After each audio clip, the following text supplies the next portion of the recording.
Praise the lord. 35వ కీర్తన 27వ వచనం. తన సేవకుని క్షేమంను చూచి ఆనందించు యెహోవా ఘనపరచబడును గాక.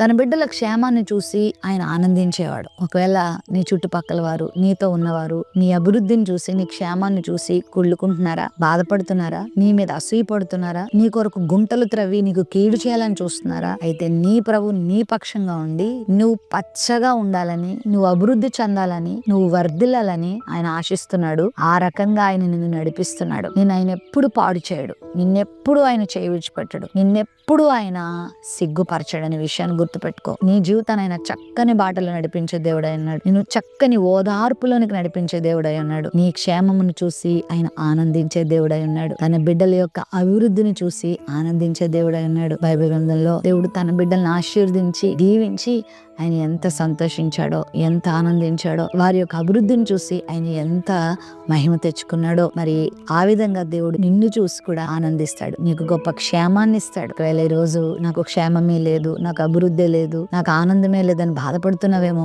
నీ ప్రభువును నువ్వు అడిగినప్పుడు, నీ ప్రభు దగ్గర నువ్వు వచ్చినప్పుడు మరలా నీ మొదటి స్థితిని దేవుడు నీకు అనుగ్రహిస్తాడు, నిన్ను ఆశీర్వదిస్తాడు. మనకు తెలుసు రూతు జీవితం, నయోమి జీవితం చేదుగా మారిపోయింది. వారి జీవితంలో ఏ ఆదరణ లేదు, ఏ విధమైనటువంటి ఆనందం లేదు. కానీ దేవుడు వారిని ఆశీర్వదించాడు. దేవుడు వారిని చిగురింప చేసిన తర్వాత వారి జీవితాలు ఎంత ఉన్నత స్థితికి వెళ్ళినాయో దేవుడు వాళ్ళని చూసి సంతోషించాడు, ఆనందించాడు. ఈరోజు నీ క్షేమాన్ని చూసి ప్రభు ఆనందించబోతున్నాడు, నిన్ను కూడా సంతోషపరచబోతున్నాడు. ప్రేమ నమ్మకం కలిగిన మా తండ్రి, నీ బిడ్డల క్షేమాన్ని కోరుకునేవాడువు, నీ బిడ్డల యొక్క అభివృద్ధిని కోరుకునేవాడు. నీ బిడ్డలను సమృద్ధి పదంలో నడిపించి నీ ఆశీర్వాదాన్ని పొందే కృప దయచేయమని యేసు నామములో ప్రార్థిస్తున్నాం తండ్రి. ఆమేన్.